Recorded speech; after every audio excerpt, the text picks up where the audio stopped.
Nation, what's going on? It's Mitchell Renz here, host of the Raiders Report. And coming up on today's show, I'm going to talk about the coaches that could follow Klint Kubiak to Las Vegas because the Silver and Black are expected to hire Klint to be the next head coach. And yes, Seattle is playing in the Super Bowl, so I want Raiders fans to go out and when they're watching the big game to sit back and look at, I wonder if we could get that coach.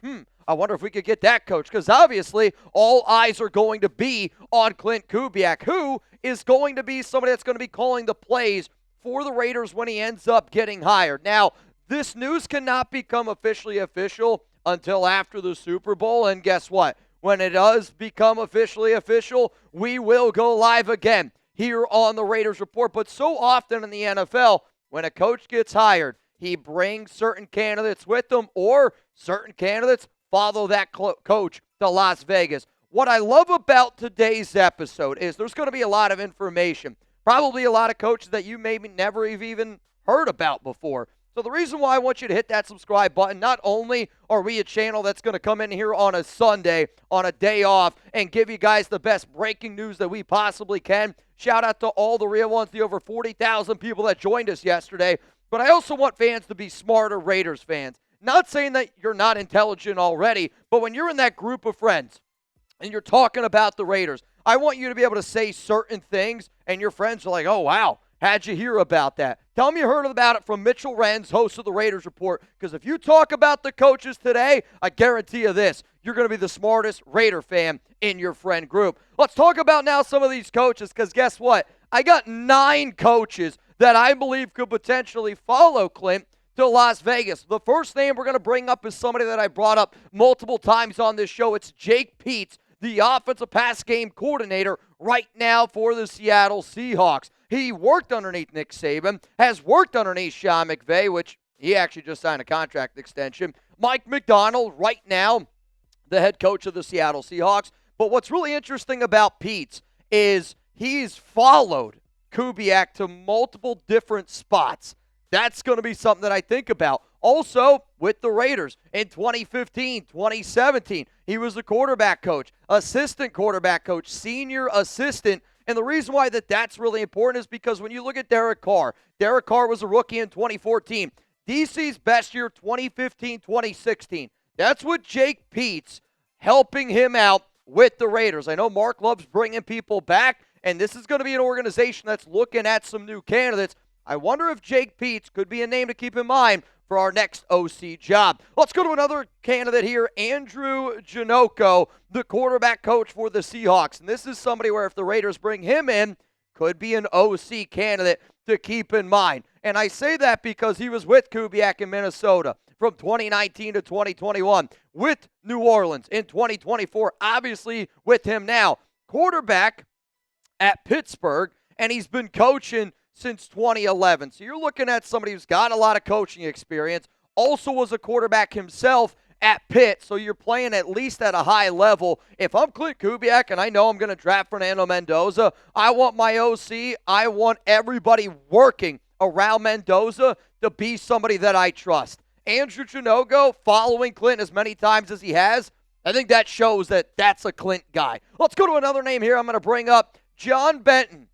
I don't need to know anything else about him. I guarantee you he's a better offensive line coach than who we had last season with Brennan Carroll. But offensive line is extremely important. We found it out the hard way, and I don't even think it's really rocket science overall. But the Raiders need to invest in the O-line, and I need to make sure that whoever we bring in is a competent coach. Now, maybe he takes on a similar role here with the Raiders offensive line coach, and then they give him a little promotion on top of that, because I don't know if it would be a lateral move, but he's coached for 34 years, Benton, including 20 in the NFL. Also, Benton was with Kubiak last season in New Orleans in 2024. The other interesting tie-in here is from 2017 to 2020, he was with the San Francisco 49ers, so he also has Shanahan ties.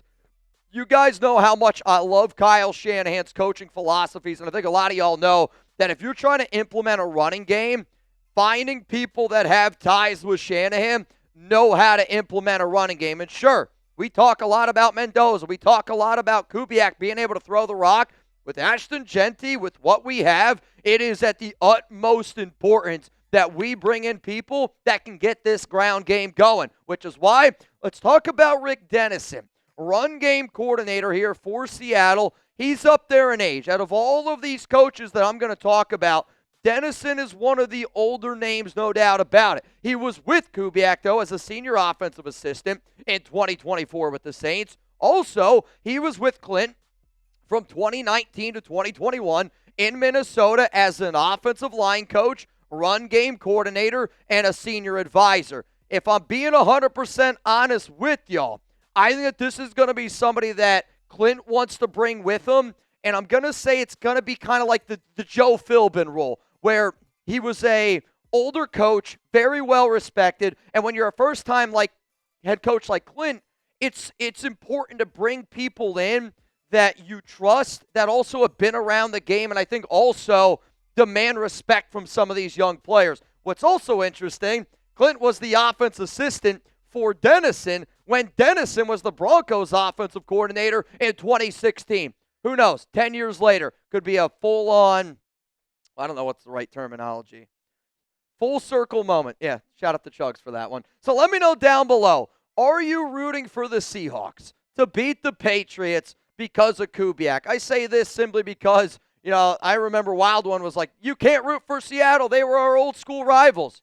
You're not wrong in that, and I totally get it. But to me, when I sit down and I watch a game, I want to be able to have something to root for. So I'm going to tell you all this right now. I am rooting for the Seahawks, but I've always been rooting for the Seahawks. So let me know down below if you're rooting for Seattle or not. But when you sit back and you think about this Raiders offseason already, I don't want to say it reminds me exactly of Fernando Mendoza in Indiana in the national championship game, but in a little bit of a sense it does, right? When you watch Mendoza, you watched Indiana, it was like we were watching our future quarterback. So you wanted to see him do well. Just like in this game, I'm going to be sitting here going, I'm watching Klint Kubiak, our future head coach, and you're damn right. I want him to have some success. Now, if anybody out there wants to hang out with me, Jeremy Chugs, we're going to be live for Super Bowl 60. Seattle up against the Patriots. As it stands right now, the Hawks are 4.5 favorites. The over-under in this one is 46.5. I just think Seattle is the better football team top down. I really do. Now, Drake May is the better quarterback, so that could be a point of this game.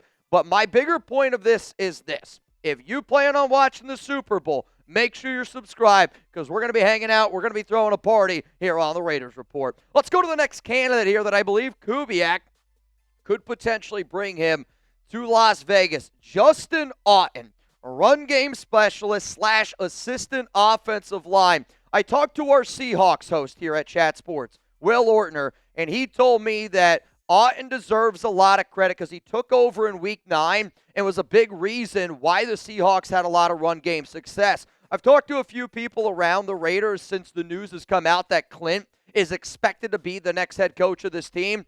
One of the people that I talked to said, watch out for Outten to be a offensive coordinator candidate because of his expertise in getting the ground game going, where Klint's really going to focus maybe a little bit more on that passing side, but was the Broncos OC in 2022 when Kubiak was the pass game coordinator and the quarterback coach. So maybe that's something that you look at. It didn't go well in 2022, but I think that's a little bit of the Nathaniel Hackett, a little bit of some other things outside of their control. Also, Shanahan ties in 2016. Worked with Vrabel in Tennessee. The reason why I bring that up, I think that's definitely supposed to say 2023 because I don't know if we're in that year yet.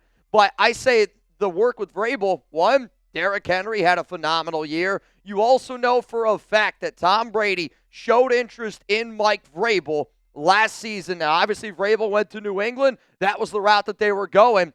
But if I sit back and I think about, all right, if I was told that the Raiders' next OC, I think they want him to have a lot of running game ties. Justin Outten did it this past year for Seattle. He did a good job with Vrabel, and he's got Shanahan ties on top of the connection with Kubiak. Definitely a name to keep in mind. When I do my updated Raiders OC video, it's a guarantee you're going to see Justin Outten on that list. Let's go to another candidate here that the Raiders could bring from Seattle. It's going to be Michael Byrne. I hope I'm pronouncing that right. Please don't rip on me too much if I don't get all these names right. He's an offensive assistant, and we will tell you about who Michael Byrne is here in just a moment. Before I get into that, though, huge shout out to today's sponsor, Prize Picks. Easy, exciting, daily fantasy sports made easy. There's a reason why it's America's #1, and it's because it's a lot of fun to play. And if you plan on watching the big game, it's almost here. There's no better way to cash in during America's biggest sporting event than Prize Picks, where it always feels good to be right. And since the big game is right around the corner, that also means it's your last chance to get into the football action before next season. So close the season outright with Prize Picks by getting $50 instantly in lineups when you play your first $5. This is the lineup that Reed and I were talking to y'all about earlier in the week. It's a 4-pick power play. Now, if you want to roll with this one, maybe you want to go flex play, power play, that flexibility is totally up to you. What I really want you to look at here, though, is the Drake May. That's the best deal in the big game. 0.5 passing yards. Go with the more there. If you don't go the more there, I don't really know what to tell you. But then I'm going to be sitting back. I'm going to be watching Klint Kubiak. I want to see JSN. I want to see Kenneth Walker. I want to see Sam Darnold. I want to see Seattle's offense really go out there and execute, no doubt about it. So if you like that lineup and you want to roll with me, hey, download the Prize Picks app today. Make sure that you use code CLNS to get $50 in lineups after you play your first $5 lineup. That's code CLNS to get $50 in lineups after you play your first $5 lineup. Prize Picks. It's good to be right. All right, let's go to Michael Byrne. Byrne? I got to figure out how to pronounce this guy's name. He was with the Saints as a coaching assistant in 2024 with Kubiak. What I found interesting is he worked for PFF before joining Kubiak's offensive staff.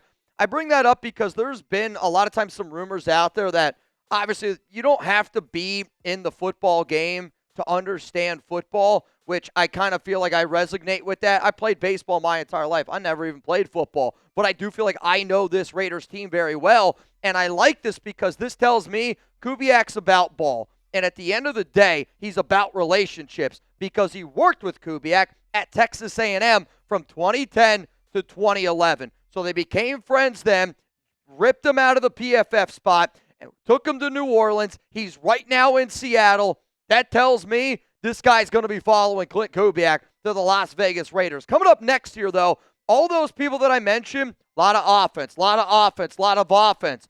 Now let's talk about some of these coaches on the more defensive side of the football. Leslie Frazier, probably the most common name on this video. You might remember him back from his days, I don't know, with Buffalo, maybe Minnesota, but currently the assistant head coach here in Seattle. Vikings head coach from 2011 to 2013. For a guy that is going to be doing a head coaching gig for the very first time, bringing in people with head coaching experience, again, I do think is very important. Though Klint was the offensive quality control coach in Minnesota in 2013, where Leslie Frazier is. So now Klint Kubiak, he's in Seattle. Leslie's right there as well. He also, just because he has some of that extra experience, bringing in people like Leslie Frazier, not saying to be a big-time decision maker, but just being somebody where you can dot your I's, cross your T's, ask some extra questions. I don't think that that's a bad role at all. Let's go to another name here, Karl Scott. I believe one of the top candidates to be the next Raiders DC if Kubiak wants to bring in somebody. Defensive pass game coordinator. If you're a Raiders fan, I want you to watch that secondary in the Super Bowl. And he's been the Seahawks DB and pass game coordinator since 2022. But when Klint was the OC in Minnesota in 2021, Karl Scott was also the DB coach back then. He also has awesome ties from Alabama, working underneath Nick Saban at Texas Tech, DB coach there from 2016 to 2017. So you're looking at a player that's got Nick Saban college experience, worked with Kubiak in 2021 with the Minnesota Vikings, and now is currently with Kubiak in Seattle. Watch out for Karl Scott, but if you bring Scott, it's going to be as your defensive coordinator. He is an up-and-coming coach that has been getting a lot of buzz around him. The way that we talk about Rob Leonard is the way Seahawks fans and a lot of people around the NFL talk about Karl Scott. Coming up next here, though, are we about to see the next special teams coach for the Raiders? This name is somebody that I brought up in the Raiders DC candidate video that I dropped, but the more and more I look at it, the more and more I'm going, man, I think that could be the next special teams coach for the Las Vegas Raiders. I'm going to tell you who that coach is here in just a moment. What's crazy? This Friday, Jugs and I, we're going to be in San Jose. We're going to be partying with Raider Nation. Friday, February 6th, Fairway Zone Sports Bar and Lounge. There's the address. Make sure you call to reserve your spot because it's going to be a packed house. And on top of that, you can also hang out with some other chat sports guys. It's going to obviously be Chugs and I. You can meet Chase Sr., Sam, give me some F-Sams down below. Also our Seahawks and our Patriots host. At the end of the day, chat sports is a big old happy family. Raider Nation, big old happy family. And I'm excited to be able to introduce a lot of y'all to the people that I work with every single day. If you're a real one, show up, show out. I expect to see you this Friday if you're in the San Jose area. Let's go to the next name here. And again, I think this could be the Raiders special teams coach if Klint ends up bringing them with him. Chris Partridge, and I hope I pronounced that name right. Partridge. Oh, Jesus, Mitch. Partridge in a pear tree. He's currently the outside linebacker coach for Seattle, and he's been there since 2024. Now, he doesn't necessarily have any direct Kubiak ties outside of the fact that they just worked together this past season in Seattle. It's still a tie. The reason why I believe he could be the special teams coach, because he's got Michigan experience. From 2015, 2019, he was a linebacker coach in 2023, but from 2015 to 2019, he had some special teams coordinator job with Michigan. So in my mind, John Spytek, Michigan guy. Tom Brady, Michigan guy. So you're telling me we can find a coach right now on Seattle that was a special teams coordinator with the University of Michigan. That tells me that's somebody that could come in. Also, Codisi, safeties coach at Ole Miss from 2020 to 2022. To me, these are the 9 coaches that Klint Kubiak could bring to Las Vegas once that deal is officially official. And again, a lot of names here. If I'm a Seahawks fan, I'm getting nervous because there's a lot of really good coaches. I don't anticipate all 9 of these coaches to follow, but I do anticipate a majority of the names that you see up on that screen to join the silver and black. And if you want to post a photo, make sure you tag me at MitchellRens365, whether it's Instagram, whether it's Twitter. That's how I know you watch this show. So reminder, when the Raiders do officially hire Klint Kubiak, we will be live again on this show. I will also be live for the Super Bowl, and I hope to see you guys this Friday, Fairway Zone Sports Bar and Lounge in San Jose, California.